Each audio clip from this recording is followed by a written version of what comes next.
ఓం శ్రీకృష్ణ జగద్గురు పరబ్రహ్మణే నమః. ఓం నమో శ్రీ వేదవ్యాసాయ నమః. ఓం మద్గురు శ్రీ పూర్ణానంద స్వామినే నమః. ఓం శుక్లాంబరధరం విష్ణుం శశివర్ణం చతుర్భుజం ప్రసన్నవదనం ధ్యాయేత్ సర్వవిఘ్నోపశాంతయే. ఓం వ్యాసాయ విష్ణురూపాయ వ్యాసరూపాయ విష్ణవే నమో వై బ్రహ్మనిధయే వాసిష్ఠాయ నమో నమః. ఓం నారాయణం నమస్కృత్య నరం చైవ నరోత్తమం దేవీం సరస్వతీం వ్యాసం తతో జయముదీరయేత్. శ్రీ భగవద్గీత అథ త్రయోదశోధ్యాయః క్షేత్రజ్ఞ విభాగ యోగః. అయితే ఈ అధ్యాయం యొక్క పేరు క్షేత్రజ్ఞ విభాగ యోగము. క్షేత్రజ్ఞ విభాగ యోగము అన్నప్పుడు క్షేత్రము అంటే శరీరము అని వస్తుంది. అయితే ఇక్కడ మనం ఈ దైవిక సంబంధమైనటువంటి దీని ప్రకారం చెప్పుకున్నప్పుడు క్షేత్రము అంటే శరీరము, క్షేత్రము అంటే ఇంకా ఇతర అర్థాలైతే క్షేత్రం అంటే పొలమని, క్షేత్రం అంటే భూమి అని, ఇట్లా అనేక రకాలుగా క్షేత్రం అంటే పుణ్యక్షేత్రము అని కూడా ఇలా అనేక నానార్థాలు ఉన్నాయి. కానీ ఇక్కడ మనం తెలియజేసుకునే విషయంలో పరమాత్మ చెప్పినటువంటి విషయము క్షేత్రము, క్షేత్రజ్ఞము. క్షేత్రజ్ఞ విభాగములు అయితే క్షేత్రము అంటే శరీరము, మరి క్షేత్రజ్ఞుడు అంటే ఆత్మ. అయితే శరీరాంతర్గతంగా ఉన్నటువంటి ఏ విశుద్ధ చైతన్య వస్తువు జడప్రాయమైనటువంటి దేహాన్ని కదిలించడానికి యోగ్యమైనటువంటి ఆ యొక్క పరమాత్మ క్షేత్రజ్ఞుడు. జీవుడు వాస్తవానికి క్షేత్రజ్ఞుడే కానీ క్షేత్రము కాదు కదా. ఆ సర్వవ్యాపకమైన పరమాత్మ వస్తువే అయి ఉన్నాడు జీవుడు. ఆ క్షేత్రజ్ఞుడే కానీ ఈ క్షేత్రము అని చెప్పుకోబడేటువంటి శరీరము అయితే కాదు కదా. కానీ అజ్ఞాన కారణము చేత, జ్ఞానము లేని కారణము చేత తాను క్షేత్రము అంటే ఈ యొక్క ఇంద్రియాలతో కూడినటువంటి అవయవాలతో కూడినటువంటి దేహము, శరీరము అంటే క్షేత్రము అనే తలంచుతాడు. అలా తలంచి జీవుడు అనేక దుఃఖాలను అనుభవిస్తాడు. మొట్టమొదటగా దుఃఖాలు అంటే ఒక శరీరంలో ఉన్నటువంటి సుఖాలను ఆశ్రయించుకుని దుఃఖాలను పొందుతూ ఉన్నట్లుగానే, సుఖాన్ని కోరుతూ దుఃఖాన్ని అనుభవిస్తూ ఉన్నట్లుగానే ఇంకా ఈ సంసారము అనబడేటువంటి చావు పుట్టుకులకు మూలమైనటువంటి ఈ సంసారము అనబడేది ఈ క్షేత్రజ్ఞుడైనటువంటి జీవుడు తాను శరీరము అని భావించి అనేక జనన మరణ సంసార భ్రమతో కూడినటువంటి జనన మరణ చక్రములో పుడుతూ చస్తూ ఉండేటువంటి దుఃఖాలను పడుతూనే ఉన్నాడు, అనుభవిస్తూనే ఉన్నాడు. ప్రతి ఒక్క ఉపాధి నందు కూడా కష్టముతో కూడుకొని, సుఖాన్ని ఆశిస్తూ, కోరికలతో కూడుకొని శరీరాన్ని వదిలి, ఆ శరీరానికి ఉన్నటువంటి ఆయు పరిమితి తీరగానే శరీరాన్ని వదిలి ఆ జీవించి ఉండగా కోరినటువంటి కోరికలకు తదనుగుణమైనటువంటి ఉపాధిని పొందుతూ ఉన్నాడు. అయితే ఈ క్షేత్రము అంటే ఈ శరీరము అనేటువంటిది ఆకాశము, వాయువు, అగ్ని, జలము, పృథ్వీ అనేటువంటి ఈ పంచభూతాలతో నిర్మితమైనటువంటిది కదా. అందుకే పంచభూతాలే శాశ్వతం కానప్పుడు దాని చేత నిర్మింపబడినటువంటిది, ప్రకృతి చేత నిర్మింపబడినది, అది అస్థిరమైనది, అశ్వరమైనది, అనేక మార్పులకు లోనవుతూ ఉన్నది. క్షేత్రజ్ఞుడు అన్నప్పుడు ఆ క్షేత్రాన్ని, శరీరాన్ని ఎరిగేటువంటి ప్రత్యేకాత్మ స్వరూపుడే క్షేత్రజ్ఞుడు. ఆ క్షేత్రజ్ఞుడు చిన్మయ రూపుడు, శాశ్వతుడు, ఏ మార్పులు లేనటువంటి వాడు. అయితే ఈ క్షేత్రజ్ఞుని యొక్క స్వభావాలను వివరించి కలిసి ఉన్నటువంటి వాటి యొక్క విభజనను, అందుకే క్షేత్రజ్ఞ అనేటువంటి విభాగాన్ని గురించి తెలియజేసినటువంటి అధ్యాయము కావడము చేత దీనికి క్షేత్రజ్ఞ విభాగ యోగము అనేటువంటి పేరు కలిగింది. అయితే మనం నిన్నటి వరకు కూడా ఏం తెలియజేసుకున్నాము అంటే భక్తి యోగము అనేటువంటి అధ్యాయాన్ని తెలియజేసుకున్నాం. ఆ ముందు చెప్పుకున్నటువంటి భక్తి యోగము అనే అధ్యాయంలో శ్రీకృష్ణ పరమాత్మ సగుణ బ్రహ్మము యొక్క ఉపాసనను గురించి తెలియజేశారు. ఇంకా సగుణ బ్రహ్మాన్ని ధ్యానించేటువంటి భక్తుని యొక్క లక్షణాలను గురించి కూడా అర్జునుని వంకబెట్టుకొని మనందరికీ కూడా అర్జునునితో సహితంగా మనందరికీ కూడా విషయాన్ని బోధించారు. కానీ గుణాతీత పరబ్రహ్మ స్వరూపము అంటే నిర్గుణ బ్రహ్మము యొక్క తత్వాన్ని గురించి కానీ జ్ఞాన సంబంధమైనటువంటి విచారణను గురించి కానీ మరి క్రిందటి అధ్యాయంలో అదే భక్తి యోగంలో మరి అక్కడ ఎక్కువగా అయితే ప్రస్తావన చేయలేదు పరమాత్మ. అంత భక్తిని గురించి ఉపాసన గురించి మాత్రమే తెలియజేశారు. అయితే ఇక సగుణ బ్రహ్మం యొక్క విషయము వాస్తవ భక్తి యొక్క స్వరూపము అంతా కూడా తెలియజేశారు కదా. అంటే ఆ సగుణ బ్రహ్మము ఇంకా కూడా నిజమైనటువంటి వాస్తవమైనటువంటి భక్తి యొక్క స్వరూపం ఇట్లాంటిది అని మొత్తం కూడా తెలియజేసిన తర్వాత అప్పుడు వెంటనే అర్జునునికి ఒక ఆలోచన వచ్చింది. ఏమని? ఆ గుణాతీత స్థితిలో ఉన్నటువంటి ఏ గుణాలు లేనటువంటి సచ్చిదానంద స్వరూపమైన పరమాత్మ యొక్క తత్వాన్ని ఆ జ్ఞాన సంబంధమైనటువంటి విచారణను కూడా పూర్తి స్థాయిలో క్షుణ్ణంగా తెలుసుకోవాలి అనేటువంటి కుతూహలం కలిగింది అర్జునునికి. ఎందుకు? శ్రీకృష్ణ పరమాత్మ సమక్షంలో ఉన్నది అర్జునుడే. మనకి కూడా అర్జునునికి కలిగినటువంటి ప్రశ్నలు సందేహాల కంటే మనకేమీ ఎక్కువ కలగవు. ఎందుకు? ఆయన తీవ్రమైనటువంటి వైరాగ్య స్థితి నుండి భక్తి స్థితి నుండి జ్ఞాన స్థితికి రూపాంతరం చెందేటువంటి ఆ యొక్క భక్తి జ్ఞాన వైరాగ్య ప్రాప్తితో ఉన్నటువంటి అర్జునునికి ఆ కుతూహలం కలిగింది. మనకు కూడా అంతకు మించేం కలగదు.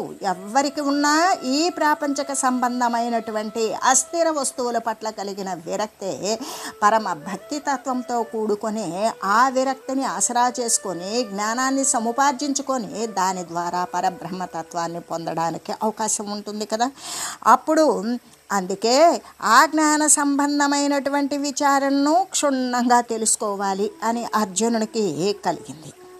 అంటే మనకు కలిగినటువంటి సమస్త సందేహాలు అర్జునునికి కలిగి అర్జునుని ద్వారా నివృత్తి, అర్జునునినే కారణంగా చేసుకొని భగవానుని ద్వారా నివృత్తి చేయడం జరిగింది. అయితే వాటిని గురించి భగవానుణ్ణి ప్రశ్నించారు అర్జునులు. అప్పుడు పరమాత్మ నిర్గుణ పరమాత్మ తత్వాన్ని, గుణాతీత స్థితిలో ఉన్నటువంటి పరమాత్మ తత్వాన్ని, అటువంటి పరమాత్మను మరి జీవుడు ఏ విధంగా పొందగలుగుతాడు, అలా పొందగలగడానికి కావలసినటువంటి ఉపాయాలు అంటే జ్ఞానబోధలు ఇవన్నీ కూడా వివరంగా విపులంగా సెలవిచ్చారు, అంటే తెలియజేశారు. తత్వజ్ఞానాన్ని గురించినటువంటి జిజ్ఞాస చేత అర్జునుడు అడిగినటువంటి ప్రశ్నతోనే మనకి ఈ క్షేత్రజ్ఞ విభాగ యోగము అనేటువంటి అధ్యాయం అనేటువంటిది ప్రారంభమవుతూ ఉన్నది. అది తత్వజ్ఞానాన్ని, శాశ్వత తత్వాన్ని తెలుసుకోవాలి అనేటువంటి తీవ్రతరమైన వైరాగ్యంతో కూడిన కోరికతో కలిగినటువంటి ప్రశ్న అర్జునుడు వారు వేస్తూ ఉన్నారు. ఏమని? ప్రకృతిం పురుషం చైవ క్షేత్రం క్షేత్రజ్ఞమేవ చ ఏతద్వేదితుమిచ్చామి జ్ఞానం జ్ఞేయంచ కేశవ. అర్జునుడు అడుగుతూ ఉన్నారు, ఓ కృష్ణ, ఓ పరంధామ, ప్రకృతిని పురుషుని, క్షేత్రాన్ని క్షేత్రజ్ఞుణ్ణి, జ్ఞానమును జ్ఞేయమును అని మనకు ద్వంద్వాలతో కూడినటువంటిది ప్రకృతి పురుషులని, క్షేత్రము క్షేత్రజ్ఞుడని, జ్ఞానము జ్ఞేయమని, ఇలా ద్వంద్వాలతో కూడినటువంటి వీటిని అన్నింటినీ గురించి నేను తెలుసుకోవాలి అని అనుకుంటున్నాను అని ప్రశ్న చేస్తూ ఉన్నాడు. అంటే మీరు సగుణ బ్రహ్మాన్ని గురించి ఇంతవరకు కూడా బాగా చక్కగా తెలియజేశారు. అది విని ఉన్నటువంటి అర్జునునకు నిర్గుణ బ్రహ్మతత్వాన్ని తెలుసుకోవాలి అనే ఉత్సాహం పుట్టింది. దాని ద్వారా భగవంతుణ్ణి ప్రశ్నిస్తూ ఉన్నాడు. ఏమని? ఇప్పుడు భగవద్గీత అనేటువంటిది 18 అధ్యాయాలు. అంటే 3 18 అధ్యాయాలు. మొట్టమొదటి నుండి అంటే అర్జున విషాద యోగము నుండి ఆత్మ సంయమ యోగం వరకు కూడా మొదటి 6 అధ్యాయాలు కూడా కర్మషట్కమని, మరి రెండవ 6 అధ్యాయాలు అంటే ఈ యొక్క విజ్ఞాన యోగం మొదలుకొని భక్తి యోగం వరకు కూడా ఉన్నటువంటి ఈ 6 అధ్యాయాలు కూడా భక్తి షట్కమని, ఇంకా 3వ 6 అధ్యాయాలు అంటే క్షేత్రజ్ఞ విభాగ యోగము మొదలుకొని ఈ మోక్ష సన్యాస యోగము అనేటువంటి 3వ 6 అధ్యాయాలు కూడా ఇక మొత్తం కూడా జ్ఞాన షట్కము అని చెప్పబడినది. షట్కము అంటే 6 అనేటువంటి అర్థం మనందరికీ తెలిసిన విషయమే కదా. మొదటి 6 కర్మను గురించి చెప్తే, రెండవ 6 భక్తిని గురించి తెలియజేస్తే, 3వ 6 జ్ఞానాన్ని గురించి తెలియజేశారు. కాబట్టి ఇప్పుడు జ్ఞాన సంబంధమైనటువంటి విచారణ చేయబడుతూ ఉన్నది. జ్ఞాన మార్గాన్ని అవలంబించేటువంటి వారికి ఈ యొక్క క్షేత్రజ్ఞ విభాగ యోగం యొక్క విచారణ అనేటువంటిది అతి ముఖ్యమై ఉన్నది అని చెబుతూ, అంటే అర్జునుడు భగవానుని ద్వారా ఏమి వినదలుచుకున్నాడు అంటే ప్రకృతి పురుషుడు, క్షేత్రము క్షేత్రజ్ఞుడు, జ్ఞానము జ్ఞేయము అనే ఈ 6 విషయాలు గురించి వినదలుచుకున్నాడు అని చెబుతూ, అయితే అర్జునుడు వేసినటువంటి ఆ ప్రశ్నను పురస్కరించుకొని భగవానుడు ఆయన అడిగిన ఈ 6 విషయాలకు కూడా ప్రకృతి పురుషుడు, క్షేత్రము క్షేత్రజ్ఞుడు, జ్ఞానము జ్ఞేయము అనేటువంటి ఈ 6 విషయాలకు కూడా వివరమైనటువంటి సమాధానాన్ని ఇవ్వబోతూ ఉన్నారు. అప్పుడు పరమాత్మ ఇలా చెప్తూ ఉన్నారు, ఇదం శరీరం కౌంతేయ క్షేత్రమిత్యభిధీయతే ఏతద్యో వేత్తి తం ప్రాహుః క్షేత్రజ్ఞ ఇది తద్విదః. భగవానుడు చెప్తూ ఉన్నారు ఏమని, కౌంతేయ అంటే కుంతీపుత్రుడవైనటువంటి ఓ అర్జున అని చెబుతూ ఈ శరీరాన్ని క్షేత్రము అని చెప్తారు. ఈ శరీరమే క్షేత్రము అని చెప్పబడుతూ ఉన్నది. ఆ శరీరాన్ని తెలుసుకునేటువంటి వాడు ఎవడైతే ఉన్నాడో వాడే క్షేత్రజ్ఞుడు అని ఎవరు చెప్తూ ఉన్నారు? క్షేత్రాన్ని క్షేత్రజ్ఞుణ్ణి కూడా తెలిసినటువంటి వారు చెప్తూ ఉన్నారు. క్షేత్రము అంటే మనకి అనేక అర్థాలు ఉన్నటువంటిది అని మనం ఇంతకుముందు తెలియజేసుకున్నాం కదా. క్షేత్రము అంటే పొలము, భూమి, మరి సస్యాన్ని అభివృద్ధి చేయడానికి, పంటలు పండించడానికి, పండిన పంటలు ఫలించడానికి కూడా భూమి ఆధారవంతమై ఎంతో సహాయవంతంగా ఎలా ఉంటుందో అలాగే జీవుని యొక్క హృదయాంతరంలో ఉన్నటువంటి జ్ఞానబీజం కూడా అభివృద్ధిని పొంది కాలాంతరంలో కొద్ది కాలం గడిచిన తర్వాత మోక్షము అనేటువంటి ఫలాన్ని ఇవ్వడం కోసమే ఈ శరీరము అనేటువంటిది ఆధారమవుతుంది. ఎలాగంటే ఇప్పుడు పంటలు పండడానికి, మరి జీవకోటి నివసించడానికి క్షేత్రము అనేటువంటి భూమి ఏ విధంగా అవసరమై ఉన్నదో, ఎంత సహాయవంతంగా ఎలా ఉన్నదో, అలాగే జీవుని యొక్క హృదయంలో ఉన్నటువంటి జ్ఞానము అనేటువంటి విత్తనము కూడా అభివృద్ధి చెంది కాలం గడిచే కొద్దీ కూడా అది అభివృద్ధిగా ప్రవృద్ధమానంగా ఎదిగి మోక్షము అనేటువంటి ఫలితాన్ని ఇవ్వడం కోసము ఈ శరీరము ఆధారభూతంగా ఉన్నది. ఎలాగంటే అనేకమైనటువంటి సాధనలు, అనుష్ఠానాలు కూడా ఈ శరీరంతోటే కదా చేయవలసి వస్తుంది. ఈ శరీరం లేకపోతే ఇప్పుడు దేవతలకు ఇంద్రియాలు లేవు, శరీరం లేదు, వాళ్ళకు ఉండేటువంటిది కేవలం అంతరేంద్రియాలే. వాళ్ళ కోరికలు కూడా అంతరేంద్రియాలతో తీర్చుకోవడం. అందుకే స్వర్గలోకవాసులైనా సరే మరి ఇంద్రియ సంఘాతమైనటువంటి దేహము ఉన్నటువంటి మధ్యలోకంలో జనించి ఇంద్రియాలను నిగ్రహించుకొని సాధనలు అనుష్ఠానాలు చేసి అప్పుడు మాత్రమే వాళ్ళ యొక్క కర్మ ఫలితాన్ని, పుణ్యకర్మైనా పాపకర్మైనా సరే నిశేషంగా దానిని నశింపజేసుకొని అప్పుడు ఏ కర్మలు లేనటువంటి కర్మలకు, గుణాలకు అన్నింటికీ అతీతమైనటువంటి సర్వవ్యాపకమైన పరమాత్మ తత్వాన్ని పొందగలుగుతారు. అట్లాగే ఈ సాధనను, ఈ అనుష్ఠానాలను జ్ఞానాన్ని సముపార్జించుకోవడానికి, ఆ జ్ఞానం ద్వారా వైరాగ్యాన్ని పెంపొందించుకోవడం కోసం. ఎప్పుడు వైరాగ్యం ఉత్పన్నమైందో ఆ ఉత్పన్నమైనటువంటి వైరాగ్యం ద్వారా దేనిపై మనకి వైరాగ్యం అనేటువంటిది ఉత్పన్నం కావాలి? అస్వర వస్తువుల పట్ల, అస్థిర పదార్థాల పట్ల, ఈ యొక్క మార్పులకు లోనై వచ్చిపోయేటువంటి ప్రకృతి సంబంధమైన పంచభూత నిర్మితమైనటువంటి లోకాల పట్ల, దేహాల పట్ల కూడా వికారవంతములైన మార్పులకు లోనైనటువంటి ఈ యొక్క ప్రతి పదార్థము కూడా అస్థిరమే. కాబట్టి వాటి పట్ల ఎప్పుడైతే విరక్తి కలిగి ఉంటుందో ఇక వాని యొక్క ఆసక్తి సర్వవ్యాపకమైనటువంటి పరమాత్మ యందు ఆసక్తి. ఆ ఆసక్తి ద్వారానే వాడు జ్ఞానాన్ని అనుసరిస్తాడు. పరమాత్మతత్వంతో జ్ఞానాన్ని ఆసరా చేసుకొని పరమాత్మతత్వంతో ఏకీకృతం అవుతాడు. అంటే ఇదంతా కావాలి అంటే శరీరం ఉండవలసిందే. ఉన్నటువంటి శరీర ఇంద్రియాలను తన యొక్క ప్రజ్ఞాస్వరూపమైన దైవిక తెలివితోటి వాటిని నిగ్రహించి పరమాత్మతత్వాన్ని పొందడానికి ఉపయోగించుకునేటువంటిదే సాధన. ఆ సాధన చేయాలి అంటే శరీరం ఉండవలసిందే కదా. అందుకు కాబట్టి ఇది ధర్మబీజానికి. ధర్మము అంటే జీవి యొక్క ధర్మం. అది ఎటువంటి ధర్మము? జీవి తన స్వస్థానమైనటువంటి పరమాత్మ స్థానము నుండి ఆ జ్ఞానవశము చేత చ్యుతి చెందాడు, జారాడు. ఆ జారి శరీరాన్ని పొందినప్పుడు వాడు జీవుడుగా పిలువబడ్డాడు. కానీ ఇక్కడ వాని యొక్క ధర్మము అనేటువంటిది జీవధర్మము ఏంటి అంటే నేను జీవుణ్ణి కాదు, నేను పరమాత్మ వస్తువుని, ఆ సర్వవ్యాపకమైనటువంటి పరిపూర్ణ వస్తువుని నేను అని తెలిసినప్పుడు దానికోసం వాడు ధర్మము అంటే జీవధర్మాన్ని అనుసరిస్తున్నాడు, జీవత్వాన్ని నశింపజేసుకోవడం కోసం. అటువంటి ధర్మబీజానికి, జ్ఞానబీజానికి కూడా ఈ యొక్క క్షేత్రము పగిది.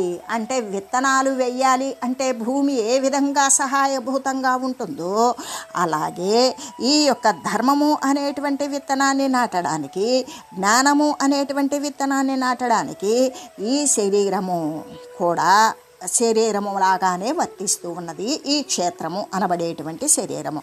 కాబట్టి ఈ శరీరాన్ని క్షేత్రము అని చెప్పారు. ఈ జడమైనటువంటి మరి దేని సహాయం లేకుండా శరీరము అనేటువంటిది దానంతటికి అది చేతనావంతమవుతుందా?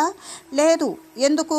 లోపల ఉన్నటువంటి ఆ యొక్క పరమాత్మతత్వంతో నిక్షిప్తమైనటువంటి పరమాత్మతత్వం యొక్క సాన్నిధ్యము, సామీప్యము చేతనే జడప్రాయమైన దేహము కదులుతూ ఉన్నది. లేకపోతే అంటే సూదంటురాయి యొక్క సాన్నిధ్యము చేత ఇనుప ముక్క కదిలినట్లుగానే అదే సూదంటురాయి ఆ యొక్క పరిసరాల్లో లేదు. ఇనుప ముక్క కదులుతుందా? కదలదు. అలాగే శరీరము కూడా అంతే.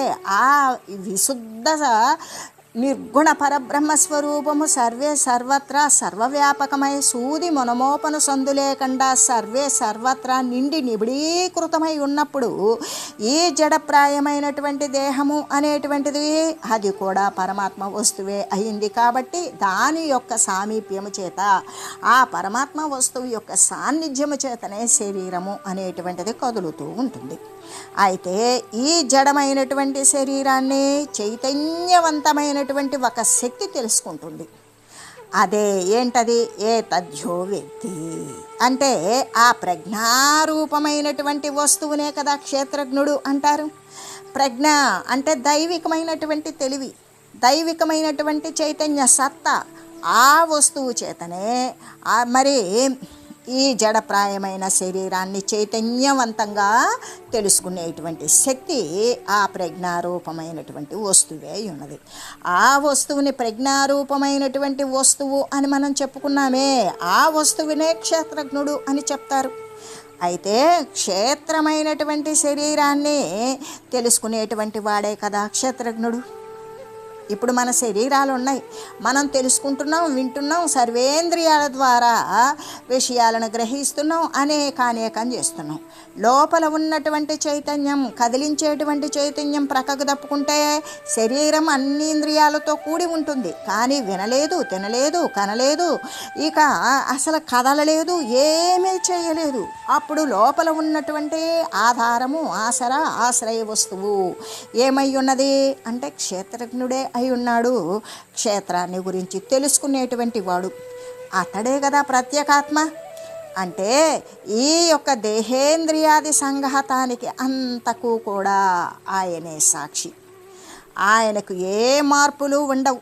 అందుకే ఆకారము లేనివాడు, సర్వ ఆకారాలు తానే అయి ఉన్నవాడు, ఏ మార్పులు పొందనటువంటి వాడు, చిద్రూపుడు, ఏ భవనాశ స్థితులు లేనటువంటి అవినాశి, ఈ యొక్క అన్నమయ, ప్రాణమయ, మనోమయ, విజ్ఞానమయ, ఆనందమయ కోశాలకు కూడా విలక్షణమైన వాడు, జడమైనటువంటి దానిని జడమగునది అనే తెలుసుకున్నది.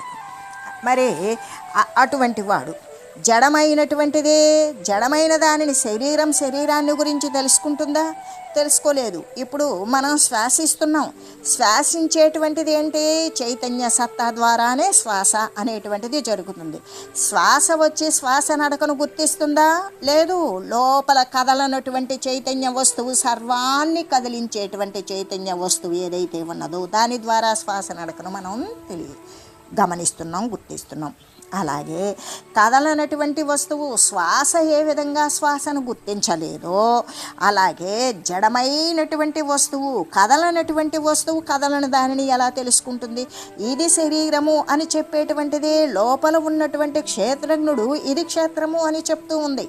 అంతేగాని క్షేత్రమే వచ్చి నేను క్షేత్రాన్ని అని చెప్పుకుంటుందా? దానికంత స్వయం సత్తా ఉన్నదా?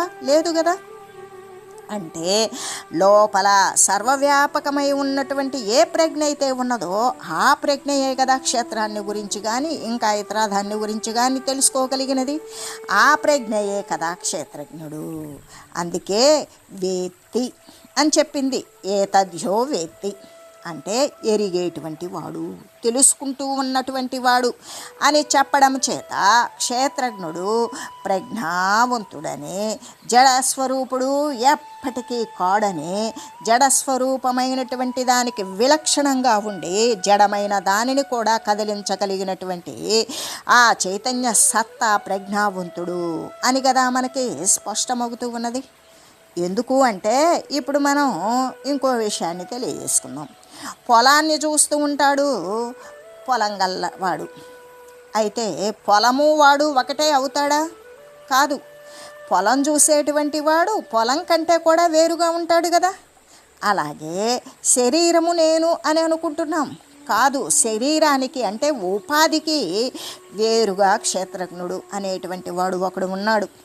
అంతేకాని ఈ శరీరాన్ని చూసేటువంటి వాడు క్షేత్రజ్ఞుడు అంటే శరీరం కంటే వేరుగానే ఉంటాడుగా. పొలాన్ని చూసేవాడు పొలం కంటే వేరుగా ఉన్నట్లుగానే ఉపాధిని చూసేటువంటి వాడు ఆ ఉపాధి కంటే వేరుగానే ఉంటాడు. వాడే క్షేత్రజ్ఞుడు. అయితే ఆ ప్రత్యేగాత్మ అనేటువంటి సర్వసాక్షిత్వ స్వరూపంలో ఉన్నటువంటి ఆ పరంజ్యోతి, నిరతిశయానందమైన పరిపూర్ణ వస్తుతత్వము, ఆ పరమాత్మ, ఆ ప్రత్యేగాత్మ స్వరూపము అదెక్కడ ఉన్నది అంటే సర్వంలో ఎలా ఉన్నదో, కానీ ఎవరి వారి శరీరాలలో అయితే శరీరానికి చేతనావంతం కలగజేసేటువంటిది, శరీరం చలన సహితముగా ఉండేటువంటిది. ఇదంతా దేని ద్వారా అంటే ప్రతి దేహమునందు ఉన్నటువంటి ప్రత్యేగాత్మ సామీప్యం ద్వారానే కదా దేహాలు ఉపాధులు అనేవి కలుగుతూ ఉన్నవి. కాబట్టి ఈ ప్రత్యేగాత్మ దేహమునందు ఉన్నప్పటికీ కూడా ఎలా ఉన్నాడు అంటే దేహంలోనే ఉన్నాడు ఈ ప్రత్యేగాత్మ. ఎందుకు అంటే సూది మనమోపన సందు లేకుండా సర్వే సర్వత్రా సర్వవ్యాపకంగా సర్వము నిండిపోయి ఉన్నప్పుడు ఈ దేహము అనేటువంటి దానికి మరి ప్రత్యేకమైన ఒక ప్రదేశం ఉంటుందా? ఉండదు. సర్వములో ఉన్నప్పుడు ఆ పరమాత్మ యందే ఈ దేహమునందు దేహం వెలుపల సర్వే సర్వత్రా పరమాత్మ స్వరూపమే ఉన్నది. కాబట్టి ఆ ప్రత్యేగాత్మ దేహమునందు ఉన్నప్పటికీ కూడా ఎలా ఉన్నాడు? దేహము నేను అనేటువంటి ధ్యాసతో ఉన్నటువంటి వాడు ఎప్పుడూ కూడా ఏ విధంగా అజ్ఞాన రూపంతో అనేక ఉపాధులను పొందుతూ వదులుతూ ఉంటాడు. కానీ ప్రత్యేగాత్మ దేహమునందు ఉన్నప్పటికీ కూడా దేహానికి సాక్షి అయి ఉంటాడు.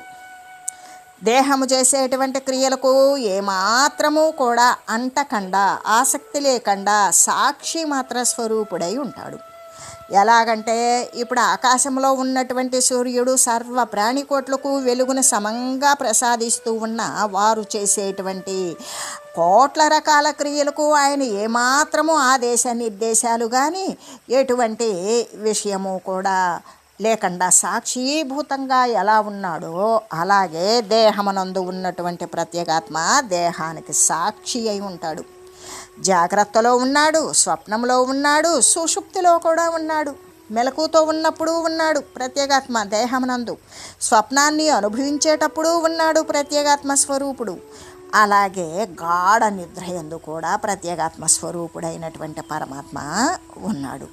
అలాగా ఈ యొక్క సర్వకాలముల యందు సర్వ అవస్థల యందు కూడా మేల్కొని ఉండి అంతా కూడా వీక్షిస్తూ ఉన్నటువంటిది ప్రత్యేగాత్మ స్వరూపం దేహసాక్షి అయి అని చెబుతూ, అంటే అసలు క్షేత్రము అంటే ఈ శరీరమే, ఈ మనం ధరించినటువంటి ఈ ఉపాధియే క్షేత్రము. ఇక్కడ పరమాత్మ మనకి బోధించేటువంటి విషయంలో క్షేత్రము అంటే ఈ యొక్క ఉపాధి అనే క్షేత్రజ్ఞుడు అంటే ఈ శరీరాన్ని తెలుసుకునేటువంటి వాడు. శరీరము ఉపాధి క్షేత్రము అంతా ఒకటే కదా.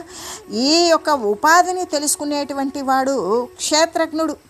అంటే శరీరాంతర్గతంగా బహిర్వ్యాపకంగా కూడా ఉన్నటువంటి చిద్రూపుడగు ప్రత్యేగాత్మ స్వరూపము ఏదైతే ఉన్నదో అదే కదా క్షేత్రజ్ఞుడు అని చెప్పబడుతూ ఉన్నది అని తెలియజేస్తూ, ఓం మంగళం పావన గీతా మాతా జయ మంగళం భక్త జనావని బంధ విమోచని భవభయహారిణి భవ్యదాయిని మంగళం. ఓం మంగళం శ్రీ కురుక్షేత్ర రణక్షోణి విహారిణే పార్థసారథి రూపాయ గీతాచార్యాయ మంగళం. ఓం మంగళం మహత్.